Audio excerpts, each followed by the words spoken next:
تراویح کے بارے میں ہمارا موقف یہ ہے جو کہ علامہ علاء الدین الکاسانی رحمہ اللہ تعالی جن کی وفات 587 ہجری میں ہے، بدائع الصنائع میں یوں تحریر فرمایا ہے: فَأَمَّا قَدْرُهَا فَعِشْرُونَ رَكَعَةً فِي عَشْرِ تَسْلِيمَاتٍ فِي 5 ترویحات كل ترویح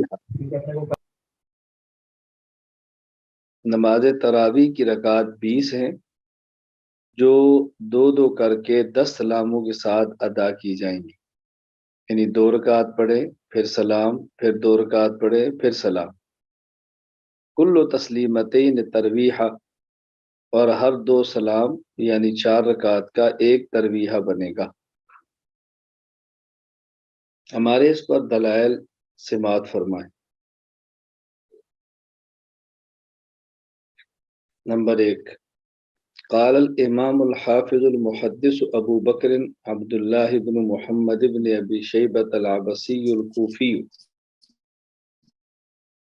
قال حدثنا یزید بن ہارون قال اخبرنا ابراہیم بن عثمان عن الحکم عن بقسم عن ابن عباس رضی اللہ تعالی عنہما وعنہم ان رسول اللہ صلی اللہ علیہ وسلم کان یصلی فی رمضان 20 رکعۃ والوتر۔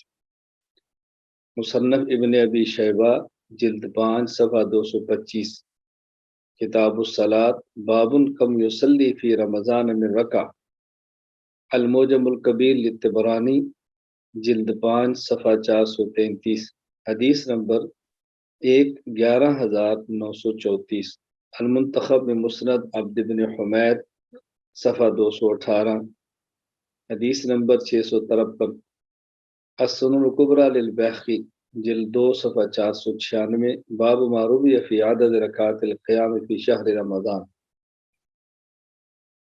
حضرت عبداللہ بن عباس رضی اللہ عنہما فرماتے ہیں کہ رسول اللہ صلی اللہ علیہ وسلم رمضان المبارک میں 20 رکعت تراویح اور وتر پڑھتے تھے۔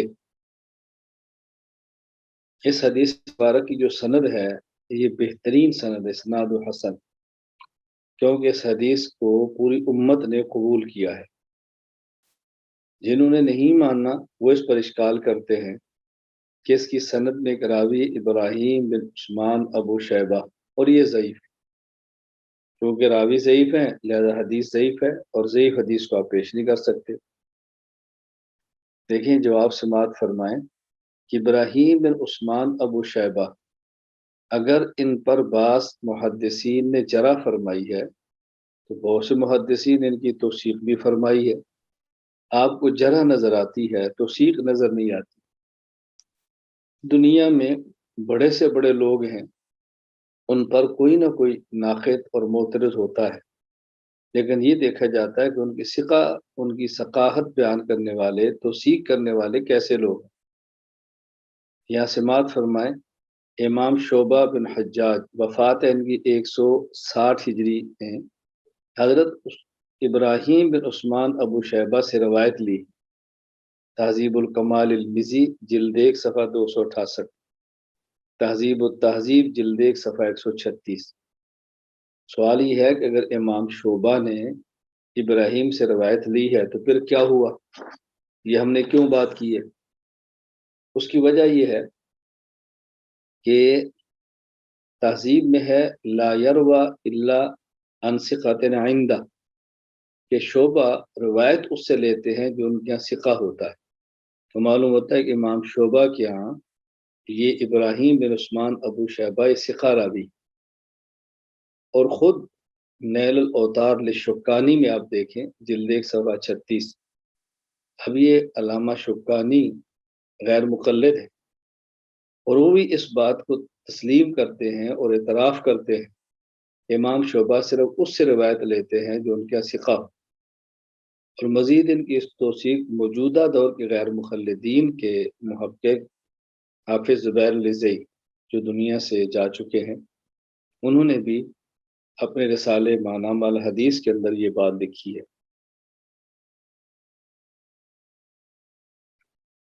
نمبر 2، حضرت امام بخاری رحمہ اللہ تعالیٰ کے استاذ الاساتذہ حضرت یزید بن ہارون ابراہیم بن عثمان ابو شیبہ کے زمانہ قضات میں ان کے کاتب تھے، اور یہ فرماتے ہیں ما قضا علی الناس یعنی فی زمانہ عادل فی قضاء منہ، تہذیب الکمال جلد 1 صفحہ 270، یعنی حضرت ابراہیم بن عثمان ابو شیبہ کے زمانہ قضات میں ان سے بڑا عدل کرنے والا کوئی نہیں تھا۔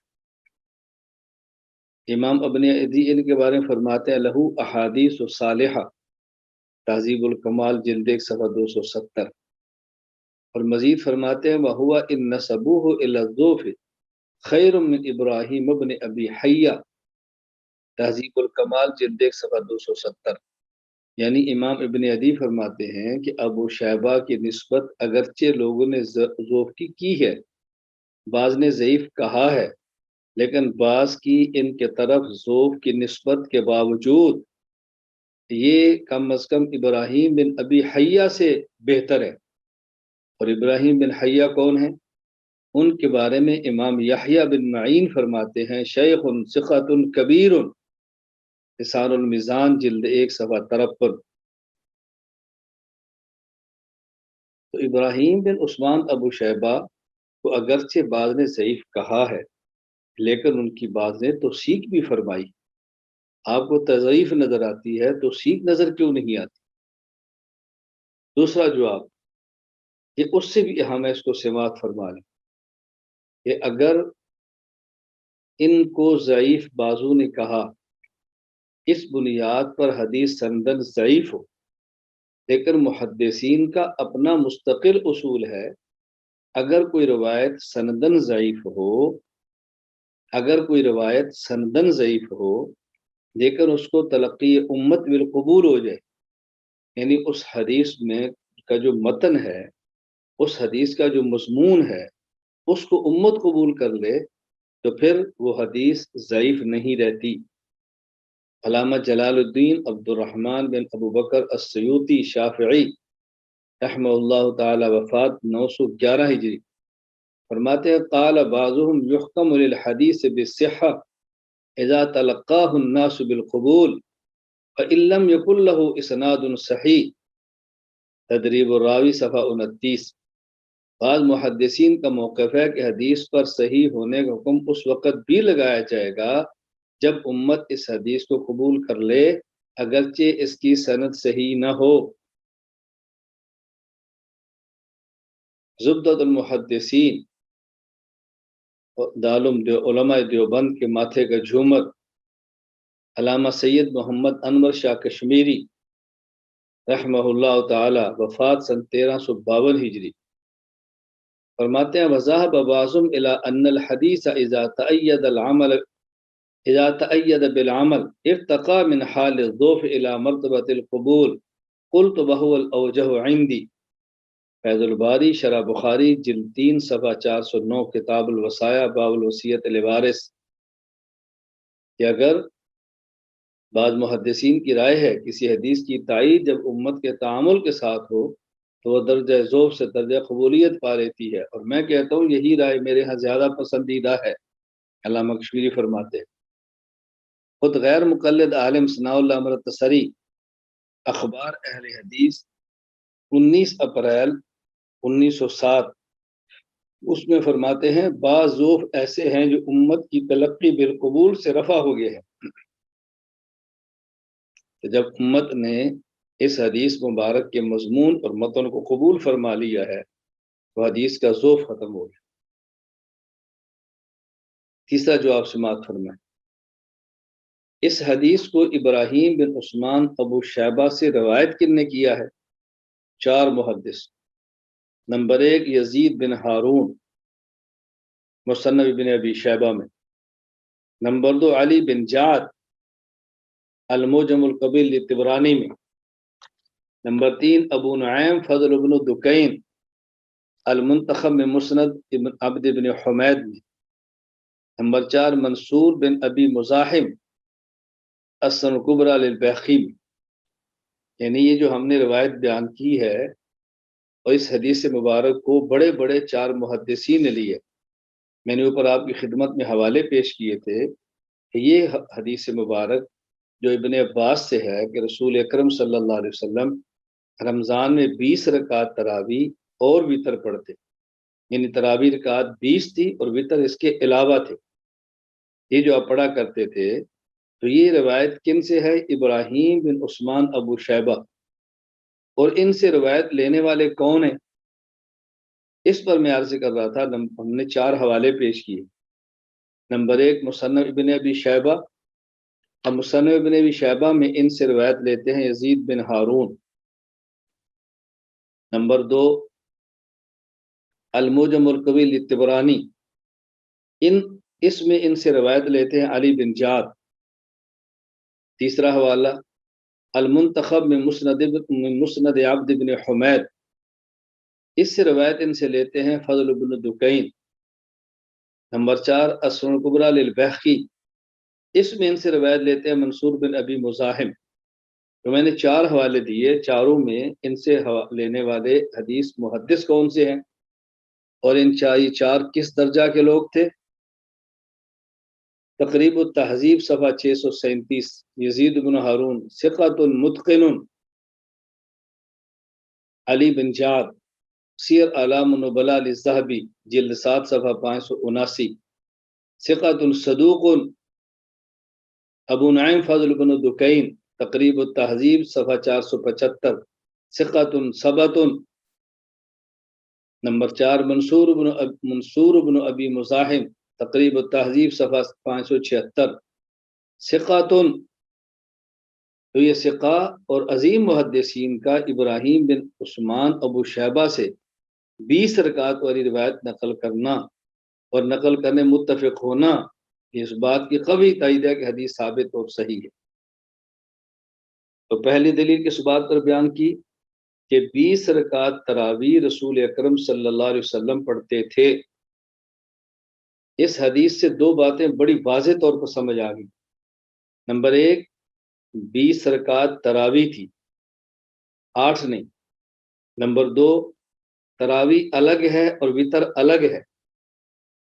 تو یہ جو 2 موقف ہمارے سامنے دنیا میں بیان کیے جا رہے ہیں، نمبر 1 تراویح 8 ہے اور دوسرا موقف تراویح اور وتر 1 ہے۔ اسی کا نام تراویح ہے، اسی کا نام وتر ہے، اسی کا نام تہجد ہے۔ یہ بات غلط، تراویح الگ ہے اور وتر الگ ہے، اور یہ ثابت رسول اکرم صلی اللہ تعالی علیہ وسلم سے ہے۔ ذہن نشین فرما لیں، بات اچھی طرح سمجھ لیں۔ دلیل نمبر 2 قال الامام المؤرخ ابو القاسم حمزة بن يوسف السہمی قال حدثنا ابو الحسن علی بن محمد بن احمد القصری الشیخ الصالح قال حدثنا عبد الرحمن بن عبد المؤمن قال عبد الصالح قال اخبرني محمد بن حمید الرازی قال حدثنا عمر بن هارون قال حدثنا ابراہیم بن الخناس عن عبد الرحمن عن عبد الملک بن عتیق عن جابر بن عبد اللہ رضی اللہ عنہ وعنہم قال خرج النبی صلی اللہ علیہ وسلم ذات لیلۃ فی رمضان فصلی الناس 24 رکعۃ واوتر بثلاثہ، تاریخ جرجان للسہمی صفحہ 317، ایک نسخے میں صفحہ 142۔ حضرت جابر بن عبداللہ رضی اللہ عنہما فرماتے ہیں کہ نبی اکرم صلی اللہ علیہ وسلم رمضان المبارک میں ایک رات تشریف لائے تو لوگوں کو 24 رکعت اور 3 رکعت وتر پڑھائے۔ 24 رکعت فرض 4 اور تراویح 20، 24 رکعت اور 3 رکعت وتر پڑھائے۔ اس حدیث پاک کی بھی سند بالکل درست اور زبردست سند ہے۔ یہاں ایک بات ذہن نشین فرما لیں، جو ہم نے تاریخ جرجان کا حوالہ دیا، تاریخ جرجان کے ایک قدیم نسخے میں صفحہ 275 میں اور المشیخۃ البغدادیہ صفحہ 41 میں ابراہیم بن خناس کی بجائے ابراہیم بن مختار کو راجع قرار دیا گیا ہے۔ یعنی اس میں ایک راوی آتے ہیں ابراہیم بن خناز ہیں، ابراہیم بن مختار ہیں، تو دو نسخوں میں ابراہیم بن مختار کو راجع قرار دیا گیا ہے۔ اس حدیث مبارک پر اعتراض کیا ہے؟ اس میں دو راوی ہیں، نمبر ایک محمد بن حمید الرازی، نمبر دو عمر بن ہارون البلخی، اور یہ دونوں ضعیف۔ ہم کہتے ہیں نا، اتنی جلدی ضعیف کہہ کر حدیث مبارک کو نہ چھوڑو، یہ حسن الحدیث درجے کی ہے، حسن درجے کی حدیث ہے۔ محمد بن حمید الرازی، ان کی وفات ہے سن 248 ہجری میں، یہ ابو داؤد، ترمذی اور ابن ماجہ کے راوی ہیں۔ تہذیب التہذیب جلد 5 صفحہ 547۔ ان کی بعض محدثین نے اگر ان پر جرح کی ہے تو دیگر بہت سارے جلیل القدر ائمہ محدثین اس کی توثیق، تعدیل اور مدح بھی فرمائی۔ سماعت فرمائیں، تاریخ بغداد جلد 2 صفحہ 74، امام فضل بن دکین عدلہ، یعنی امام فضل بن دکین نے، جن کی وفات 218 میں ہے، کہتے ہیں عدلہ، ان کو عادل قرار دیا ہے۔ نمبر 2 تاریخ بغداد جلد 2 صفحہ 74، تہذیب الکمال المزی جلد 8 صفحہ 652، امام یحییٰ بن معین وفات 233 ہجری، وہ فرماتے ہیں ثقۃ لیس بہ باس راضی کیس، یہ ثقہ ہیں، ان کی احادیث پر کوئی کلام نہیں اور یہ سمجھدار ہیں۔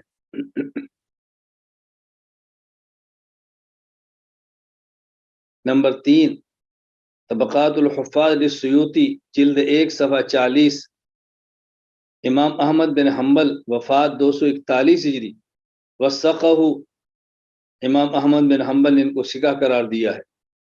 مزید فرمایا لا یزال بالرأی علم ما دام محمد بن حمید حیا، کہ جو رائے شہر ہے اس میں اس وقت تک علم باقی ہے جب تک محمد بن حمید ان کے اندر زندہ ہے۔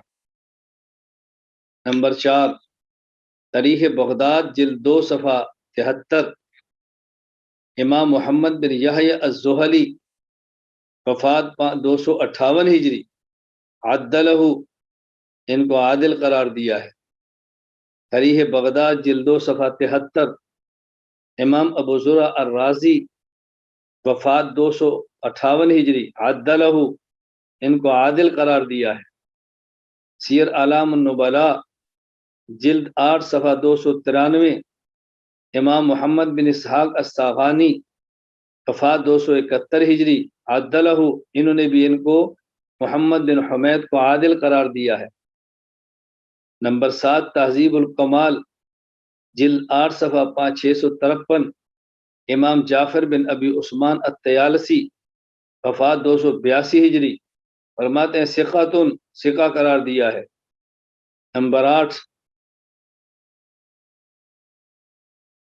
ابو نعیم عبد الملک بن محمد بن عدی الجرجانی وفات 323 ہجری، فرماتے ہیں ان ابن حمید من حفاظ اہل الحدیث، کہ یہ حفاظ اہل حدیث میں حفاظ محدثین میں سے ہیں۔ تاریخ بغداد جلد 2 صفحہ 73۔ نمبر 9 السنن دارقطنی صفحہ 27، حدیث نمبر 23، امام الدارقطنی وفات 385 ہجری، آپ محمد بن حمید الرازی سے مروی ایک روایت کی سند کو فرماتے ہیں اسنادہ حسن، اس کی سند حسن ہے۔ نمبر 10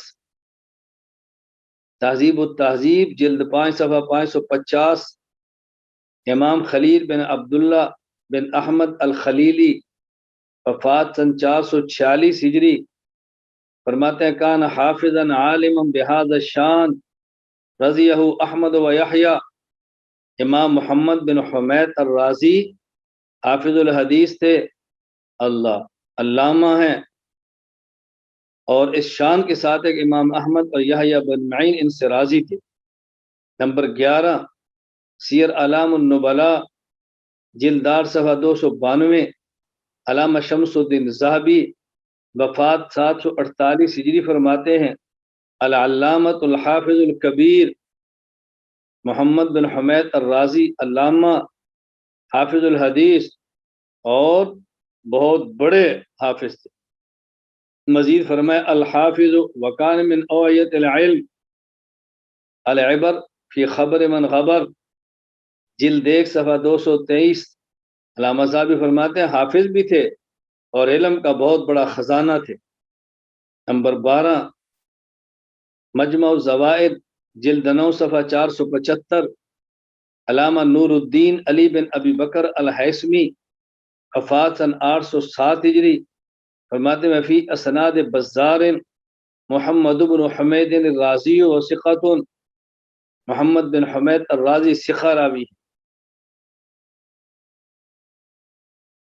نمبر 14 طبقات الحفاظ للسیوطی صفحہ 216، حدیث نمبر 479، علامہ جلال الدین سیوطی وفات 911 ہجری، وثقہ احمد و یحییٰ بغیر واحد، کا امام احمد بن حنبل، یحییٰ بن معین اور دیگر بہت سے محدثین ان کو ثقہ قرار دیا ہے۔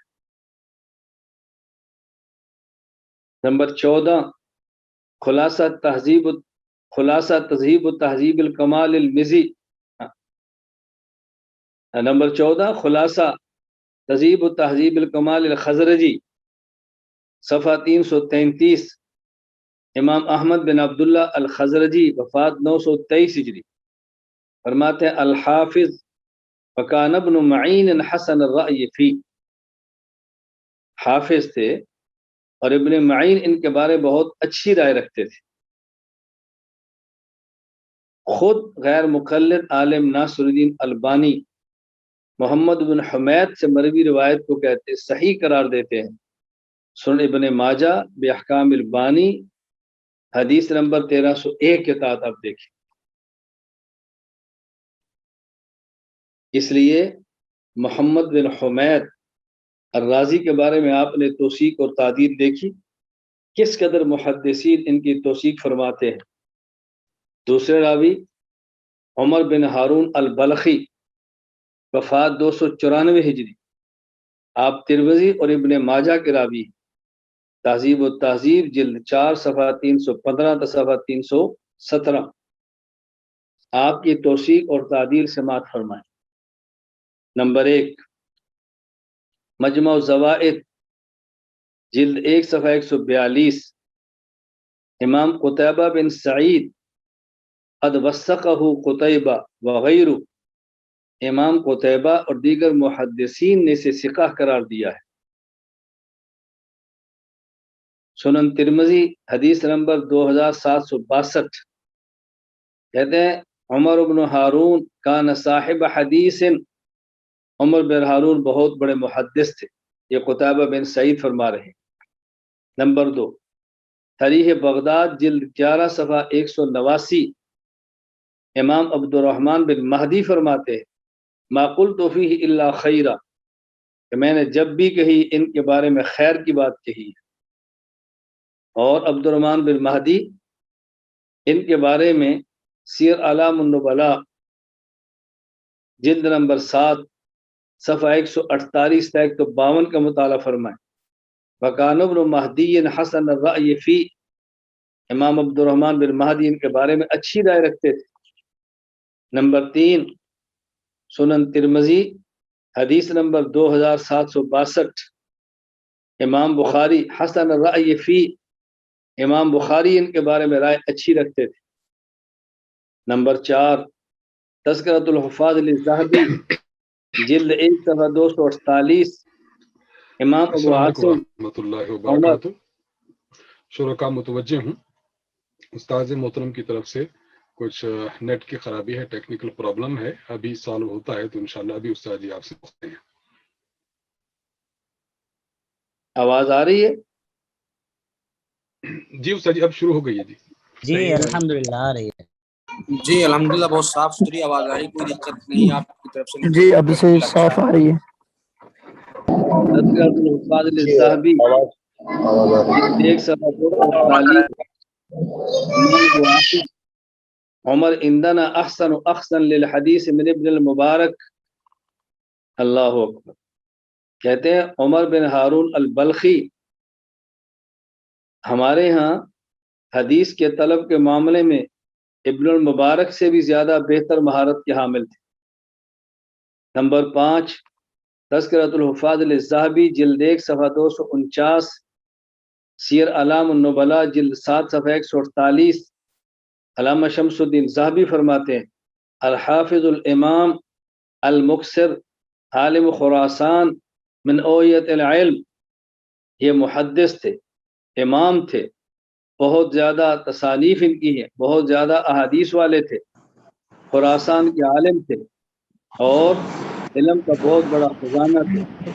المحدث وارتحل وصنف وجمع، علم کے لیے اسفار کیے، کتب تصنیف کی احادیث جمع فرمائی۔ تقریب التہذیب حافظ ابن حجر اسقلانی فرماتے ہیں کان حافظا من کبار التاسع، آپ 9ویں طبقے کے حافظ تھے۔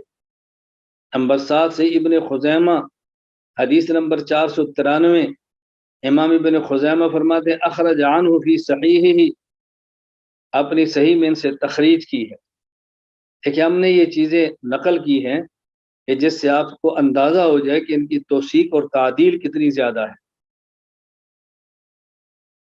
شیخ الاسلام علامہ ظفر احمد عثمانی رحمہ اللہ فوائد فی علوم الحدیث میں ایک بہترین ضابطہ بیان فرماتے ہیں اذا کان روات اسناد الحدیث ثقات، اذا کان روات اسناد الحدیث ثقات وفیہ من اختلف فی اسنادہ حسن او مستقیم او لا بأس بہ، جب کسی حدیث کے راوی ثقہ ہوں لیکن ایک راوی ایسا ہو جس کی تو تعدیل اور توثیق میں اختلاف ہو کہ اس حدیث کی سند حسن، مستقیم یا کم از کم لا باس یعنی مقبول درجہ کی ہوتی ہے، لہذا اصولی طور پر یہ حدیث مبارک حسن درجہ کی سے کم درجہ کی نہیں۔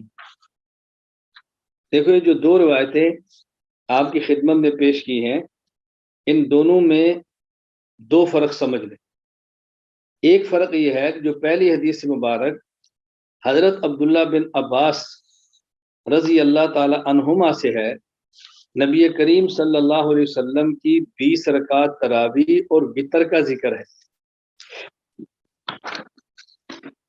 اور جو دوسری روایت حضرت جابر بن عبداللہ رضی اللہ تعالی عنہ سے ہے، اس میں رسول اکرم صلی اللہ علیہ وسلم کی 20 رکعت تراویح اور 3 وتر کا ذکر ہے۔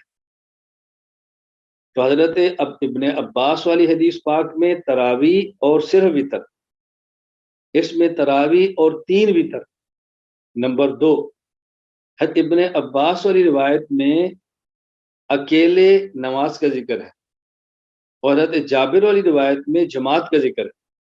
جب آپ دونوں حدیثوں کو ملائیں گے تو رسول اکرم صلی اللہ علیہ وسلم کے عمل مبارک سے ثابت ہوگا، نمبر 1 آپ نے تراویح 20 پڑھی ہے، نمبر 2 وتر 3 پڑھے ہیں، نمبر 3 تراویح اور وتر الگ الگ ہیں، نمبر 4 تراویح اور وتر اکیلے بھی ہے اور جماعت بھی ہے۔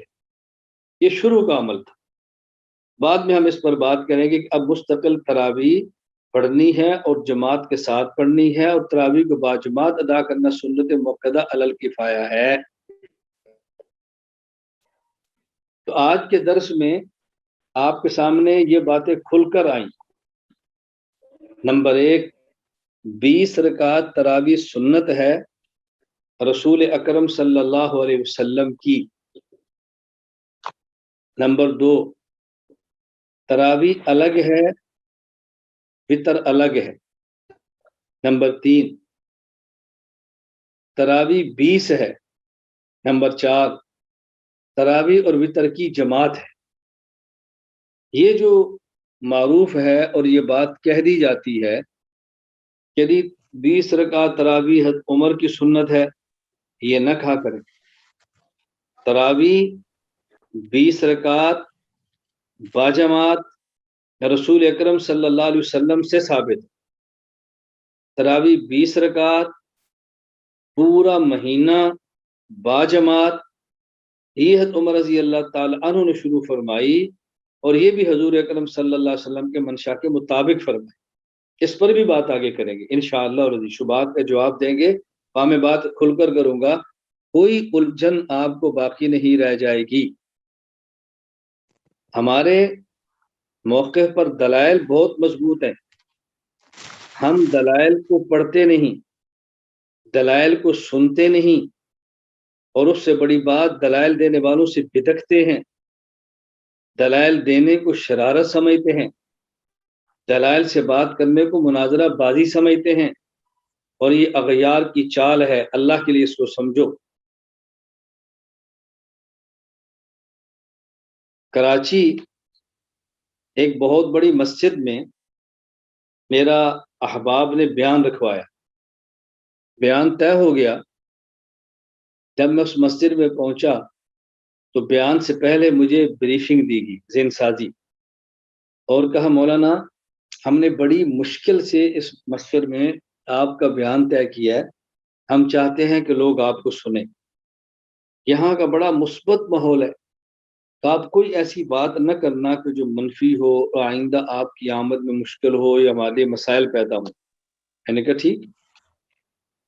میں جب خطبہ دینے کے لیے بیان کرنے کے لیے منبر پر بیٹھا عشاء کی نماز کے بعد، تو میں نے خطبہ دیا.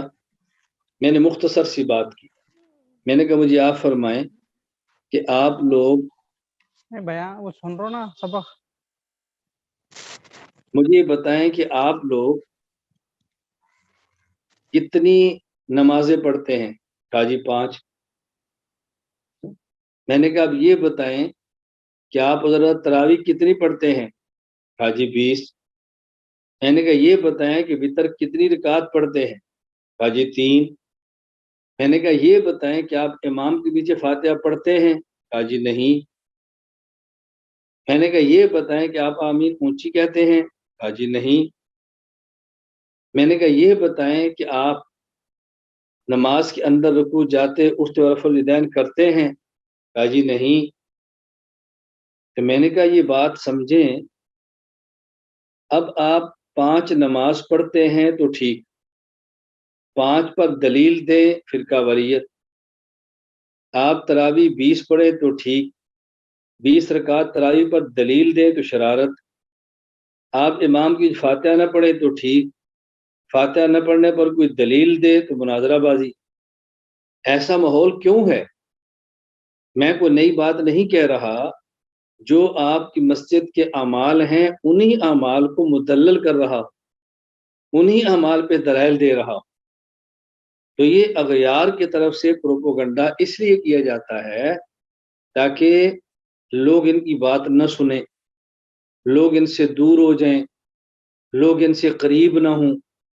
ظاہر ہے جب اعمال چل رہے ہیں اور ان اعمال پہ دلائل نہیں دیے جا رہے تو دوسروں کو موقع ہوتا ہے ہمارے عمل کے خلاف دلیل دے کر لوگوں کو کاٹ سکتے. کلک نہ کرتے خاموش رکھیں، موبائل بند کریں.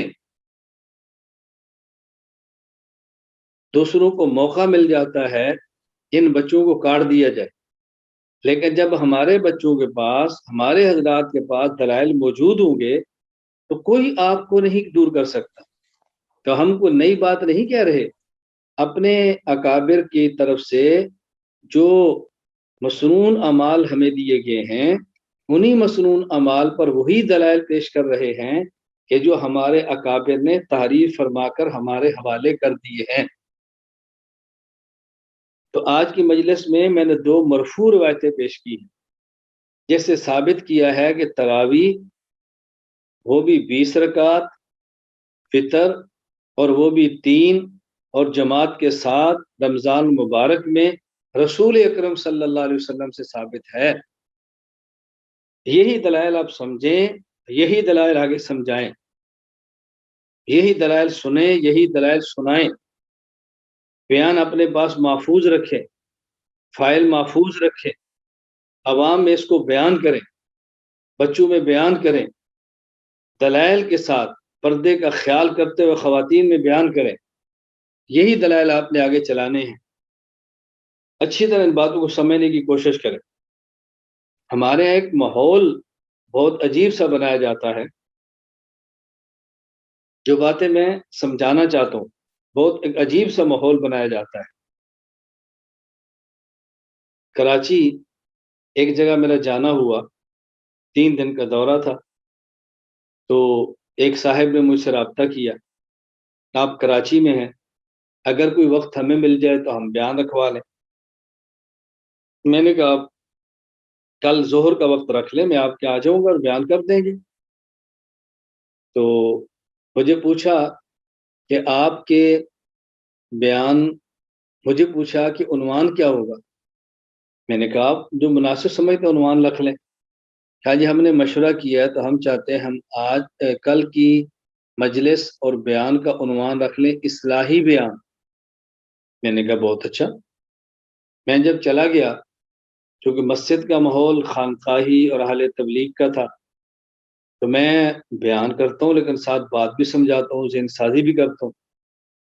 تو میں نے جب بیان شروع کیا تو میں نے پوچھا کہ آپ کیا اس مسجد میں تبلیغ کا کام ہوتا ہے؟ کہا جی ہوتا ہے. میں نے کہا ہفتہ وار گشت بھی ہوتا ہے؟ کہا جی ہوتا ہے. میں نے کہا جب آپ مشورہ کرتے ہیں تو اس میں یہ بات طے ہوتی ہے کہ آج گشت ہوگا، اس میں ایک ساتھی ذکر پہ بیٹھیں گے، ایک ساتھی راہبر ہوں گے، ایک ساتھی متکلم ہوں گے، جب جائیں گے تو ایک امیر ہوں گے، اور پھر نماز کے بعد ایک ساتھی کا بیان ہوگا. کہا جی بالکل اسی طرح. میں نے کہا اس میں آپ کیا کہتے ہیں، آج بیان ہوگا یا اصلاحی بیان ہوگا؟ کہا جی ہم کہتے ہیں بیان ہوگا. میں نے کہا اس کا معنی کہ ذہن بنا دیا گیا ہے کہ آپ کا بیان بیان ہے، اس کو اصلاحی کہنے کی ضرورت نہیں، وہ ہے ہی اصلاحی. اور ہمارے بارے میں معروف کر دیا گیا کہ ان کے بیان 2 قسم کے ہیں، ایک اصلاحی ہے اور ایک فسادی ہے. ہماری مسجد میں اصلاحی ہوگا، فسادی نہیں ہوگا. کیا مطلب؟ یعنی اگر اخلاق پر بیان ہو تو اصلاحی ہے، اور عقائد اور اعمال پر دلائل کا بیان ہو تو فسادی ہے. میں نے کہا بھی اس ترتیب کو بدلو، اصل اصلاح تو عقائد کی ہے، اعمال کی ہے، پھر اخلاق کی ہے. تو یہ طرز تبدیل کرو.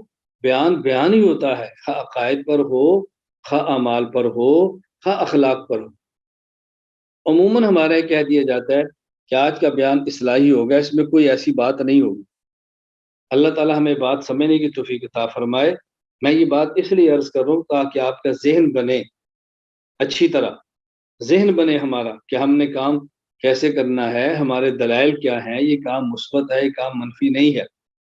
بنیادی بات آج کہ رسول اکرم صلی اللہ علیہ وسلم کے عمل مبارک سے یہ بات ثابت ہے. تراویح ہے، تراویح 20 رکعت ہے، تراویح جماعت کے ساتھ ہے، وطر الگ ہے، اور وطر 3 رکعت ہے. مزید دلائل آئیں گے انشاءاللہ، مزید دلائل اس پر میں پیش کروں گا آپ کی خدمت میں. ابھی صرف یہ سمجھانا ہے کہ 20 رکعت تراویح خود رسول اکرم صلی اللہ علیہ وسلم کے مبارک عمل سے. اور جب یہ تراویح رسول اکرم صلی اللہ علیہ وسلم کے مبارک عمل سے ثابت ہے تو ظاہر ہے صحابہ کرام رضی اللہ عنہ مجمعین، تابعین، اکابرین، یہ سارے 20 رکعت ہی پڑھیں گے. کیسے ہو سکتا ہے کہ 20 رکعت کو چھوڑ دیں؟ تو میں 20 رکعت تراویح پر صحابہ کرام، تابعین، جمع علماء، اجماع امت، اس کو پیش کرنے سے پہلے آپ کی خدمت میں ایک بات سمجھانا چاہتا ہوں کہ 20 رکعت تراویح جس طرح پیغمبر پاک کا عمل ہے، اسی طرح 20 رکعت تراویح بالکل عقل قبول کرتی ہے. ممکن نہیں کہ رسول اکرم صلی اللہ علیہ وسلم کا مبارک عمل انسان کی عقل کے خلاف. تو 20 رکعت تراویح احادیث مرفوعہ یعنی رسول اکرم صلی اللہ علیہ وسلم سے جس طرح ثابت ہے، اسی طرح 20 رکعت تراویح عقل سے بھی ثابت ہے. ذرا اس کو سماعت فرمائیں. ایک مرتبہ بیان تھا، تو بیان کے بعد مجھے ایک ساتھی نے کہا کہ 20 رکعت تراویح کہاں سے ثابت ہے؟ میں نے کہا 20 رکعت تراویح فضائل اعمال سے ثابت ہے. مجھے کہتے جی فضائل اعمال؟ میں نے کہا جی فضائل اعمال، آپ کے یہاں فضائل اعمال ہے، ہمارے دلائل اعمال. اس کے اندر بھی دلیل موجود ہے. کہتا ہے وہ کیسے؟ میں نے کہا میں سمجھا دیتا ہوں. ان کو میں نے سمجھایا، آج آپ بھی سمجھ لیں، ذرا اچھی طرح توجہ فرما. میں نے کہا 3 باتیں سمجھے. پہلی بات یہ کہ روزانہ کے جو ہم فرائض ادا کرتے ہیں، ان فرائض کی رکعات کی تعداد ہے 20. آپ گنتی فرما لیں. 2 رکعت فجر، 4 رکعت ظہر، 4 رکعت عصر، 3 رکعت مغرب، 4 رکعت عشاء اور پھر 3 رکعت وتر. یہ 20 بنتے ہیں. 2 رکعت فجر، 4 رکعت ظہر 6، 4 رکعت عصر 10، 3 رکعت مغرب 13، 4 رکعت عشاء 17 اور پھر 3 رکعت وتر 20. میں نے کہا یہ 20 بنتی ہے. آپ کے ذہن میں صرف اشکال آئے گا کہ وتر تو واجب ہے، آپ نے فرض کیسے کہہ دیا؟ لیکن جو واجب ہوتا ہے وہ عملاً اس میں اور فرض میں فرق ہوتا ہے. نہ عملاً فرق نہیں ہوتا، اعتقاداً فرق ہوتا ہے.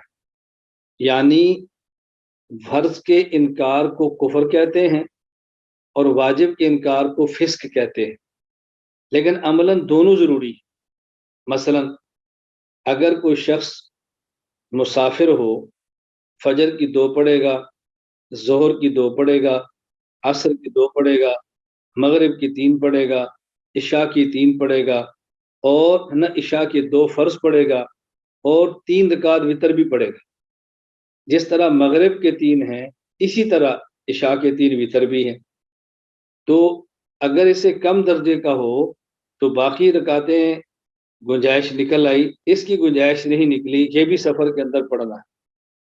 نمبر 2، اگر کسی شخص کی دوران سفر نماز قضا ہو جائے یا دوران حضر نماز قضا ہو جائے، تو جب یہ قضا نمازیں پڑھے گا تو جس طرح فجر کی 2 رکعت، ظہر کی 2 رکعت، ظہر کی 4 رکعت، عصر کی 4 رکعت، مغرب کی 3، عشاء کی 4 پڑھنی ہے، اسی طرح وتر بھی پڑھنی ہے. یعنی وتر کی بھی قضا کرنی ہے، اس کی گنجائش نہیں ہے. تیسری بات، اگر کسی شخص کے ذمے کئی نمازیں ہیں، وہ فوت ہو گیا، اس کی نمازوں کا فدیہ دینا ہے، تو فدیہ فجر کا بھی دینا ہے، ظہر کا بھی دینا ہے، عصر کا بھی دینا ہے، مغرب کا بھی دینا ہے، عشاء کے فرضوں کا بھی دینا ہے، عشاء کی وتروں کا بھی دینا ہے. تو وتر 5 کا نہیں ہے، 6 کا ہے. اس سے معلوم ہوا کہ عملاً یہ فرض کی طرح ہے. تو 20 رکعت ہمارے اوپر 24 گھنٹے میں فرض ہے. ایک بات. دوسری بات، قیامت کے دن سب سے پہلے فرائض کو دیکھا جائے گا، اور اگر فرائض میں کمی ہوگی تو اس کو نوافل سے پورا کر دیا جائے گا.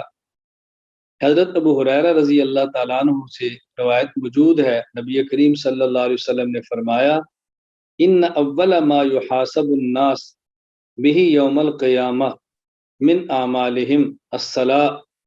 قال يقول ربنا جل وعز لملائکته وهو عالم انظروا في صلاة عبدي اتمها ام نقصها فإن كانت تامة كتبت له تامة وإن كان انتقص منها شيئا قال انظروا هل لعبدي من تطوع فإن كان له تطوع قال أتموا لعبدي فريضته من تطوعه. سنن ابی داود باب قول النبی صلی اللہ علیہ وسلم کل صلاۃ لا یتمها صاحبها تتم من تطوعه. قیامت کے دن سب سے پہلے فرائض کو دیکھا جائے گا، فرائض مکمل تو چھوڑ دیا جائے گا، اگر فرائض نامکمل تو نوافل سے فرائض کو پورا کیا جائے گا. تیسری بات، اب دیکھیں نوافل سے فرائض کو پورا کریں گے، لیکن نوافل میں بہترین نوافل وہ ہیں کہ جو پڑھنے دیکھنے میں نفل ہوں، اجر میں فرض ہوں. دیکھنے میں نوافل ہوں لیکن اجر میں فرض کی طرح ہوں. وہ کون سے ہیں؟ حدیث مبارک حضرت سلمان فارسی رضی اللہ عنہ سے روایت ہے، رسول اکرم صلی اللہ علیہ وسلم نے فرمایا، ایھا الناس قد اضلکم شہر عظیم شہر مبارک شہر فیہ لیلۃ خیر من الف شہر جعل اللہ صیامہ فریضہ وقیام لیلہ تطوعا من تقرب فیہ بخصلۃ من الخیر